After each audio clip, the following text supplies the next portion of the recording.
ভরণ-পোষণ কি কেবল দয়া, নাকি আপনার আইনি অধিকার? আসসালামু আলাইকুম। আপনাদের সবাইকে লেক্সনোবাতে স্বাগতম। সংসার জীবনে অনেক সময় অনাকাঙ্ক্ষিত বিচ্ছেদ বা দূরত্ব সৃষ্টি হয়। কিন্তু আপনি কি জানেন, বাংলাদেশে মুসলিম পারিবারিক আইন অনুযায়ী স্ত্রী এবং সন্তানের ভরণ-পোষণ পাওয়া কোনো দয়া নয়, বরং এটি একটি মৌলিক আইনি অধিকার। অনেক নারীই জানেন না যে স্বামী ভরণ-পোষণ না দিলে আইনগতভাবে তা কিভাবে আদায় করা যায়। আজকের ভিডিওতে আমরা একদম সহজভাবে জানব ভরণ-পোষণ কি, কোথায় মামলা করতে হয় এবং ভরণ-পোষণ আদায়ের সঠিক উপায়।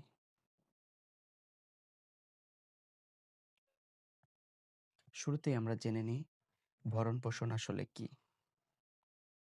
ভরণ-পোষণ হলো স্বামীর আইনগত দায়িত্ব। ভরণ-পোষণ বলতে শুধু খাবার নয়, বরং স্বামী কর্তৃক স্ত্রীকে বিবাহ বন্ধনে থাকাকালীন খাদ্য, বস্ত্র, বাসস্থান এবং চিকিৎসা সুবিধা নিশ্চিত করাকে বোঝায়। তবে একটা বিষয় মনে রাখতে হবে, মুসলিম পারিবারিক আইন অনুযায়ী স্ত্রী বিবাহ বিচ্ছেদের পরেও ইদ্যৎকালীন সময়ে ভরণ-পোষণ পাওয়ার অধিকারী হয়। এটি স্ত্রীর মৌলিক আইনি অধিকার। কোথায় মামলা বা আবেদন করবেন? অধিকার আদায়ের জন্য প্রধানত ২টি পথ খোলা রয়েছে। প্রথমত, সালিসি পরিষদ বা স্থানীয় সরকার। দ্বিতীয়ত, পারিবারিক আদালত। মুসলিম পারিবারিক আইন অধ্যাদেশ ১৯৬১ অনুযায়ী স্বামী তার স্ত্রীকে যথাযথ ভরণ-পোষণ প্রদান করতে বাধ্য। এ আইনের ধারা ৯ অনুসারে স্ত্রী ভরণ-পোষণ না পেলে সালিসি পরিষদে আবেদন করতে পারেন। পারিবারিক আদালত অধ্যাদেশ ১৯৮৫ অনুযায়ী ভরণ-পোষণ সংক্রান্ত মামলা পারিবারিক আদালতে দায়ের করা যায়।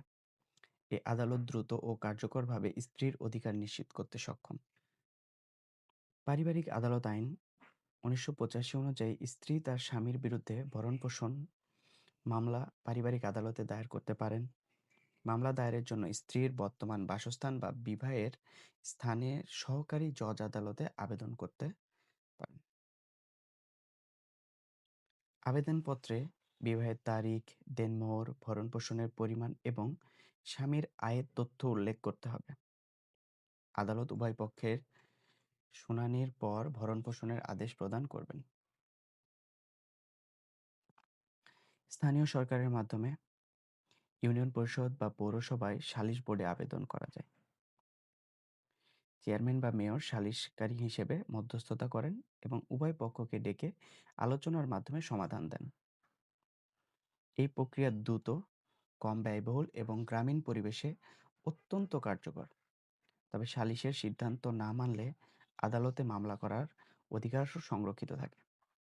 পিতামাতার বিচ্ছেদ হলেও সন্তানের ভরণ-পোষণ দায়িত্ব কিন্তু বাবার।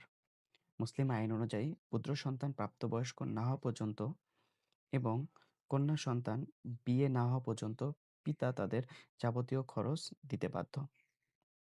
এক্ষেত্রে মা সন্তানের পক্ষে আদালতে মামলা করে শিক্ষা ও জীবনযাত্রার মান অনুযায়ী ভরণ-পোষণ দাবি করতে পারেন। প্রয়োজনীয় কাগজপত্র এবং আইনি প্রক্রিয়া। মামলা করার জন্য আপনার কিছু গুরুত্বপূর্ণ কাগজপত্র লাগবে। বিয়ের সনদপত্র বা কাবিননামা, জাতীয় পরিচয়পত্রের জাতীয় পরিচয়পত্র বা ছবি, সন্তানের জন্ম নিবন্ধন, আদালতে আবেদনের সময়, বিয়ের তারিখ, দেনমোহর এবং স্বামীর আয়ের সঠিক তথ্য উল্লেখ করতে হবে। আদালত শুনানি শেষে উভয় পক্ষের অবস্থা বিবেচনা করে ভরণ-পোষণের আদেশ দেন। এখন আমাদের মনে একটা প্রশ্ন থেকেই যায়। আদালত আদেশ দিল, কিন্তু স্বামী সে আদেশ মানলেন না। এক্ষেত্রে করণীয় কি? অনেকে ভয় পান যে আদালতে আদেশ দিলেও স্বামী যদি টাকা না দেয়, তবে কি করতে হবে? আইন এখানে খুব কঠোর। আদালত অবমাননা করলে বা টাকা না দিলে আদালত ওয়ারেন্ট অফ অ্যারেস্ট বা স্বামীর সম্পত্তি ক্রোকের নির্দেশ দিতে পারেন। এমনকি জেল হওয়ার বিধানও রয়েছে। গুরুত্বপূর্ণ কিছু আইনি পরামর্শ।